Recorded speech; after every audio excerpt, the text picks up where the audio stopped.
امریکی صدر Donald Trump کی پاکستان کے خلاف فرضہ سرائی پر وزیر اعظم عمران خان کا ڈونلڈ ٹرمپ کو منہ توڑ جواب۔ وزیر اعظم عمران خان نے امریکی صدر کی تنقید پر انہیں بھرپور انداز میں جواب دیتے ہوئے کہا ہے کہ مسٹر ٹرمپ کو پاکستان سے متعلق ریکارڈ درست کرنے کی ضرورت ہے۔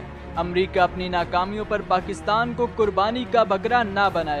9/11 حملوں میں کوئی پاکستانی ملوث نہیں تھا۔ پاکستان نے دہشت گردی کے خلاف امریکہ کی جنگ میں ساتھ دیا اور 75,000 جانیں قربان کی۔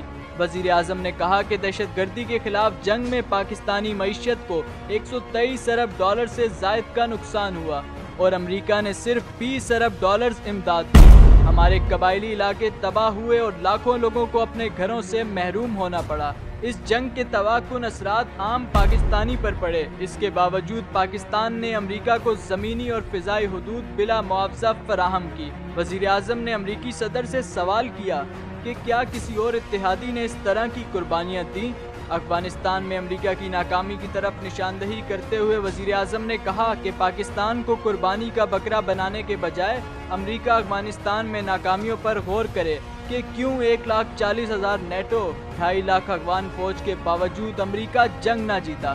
$1 ٹریلین خرچ کرنے کے باوجود طالبان آج پہلے سے زیادہ مضبوط ہیں۔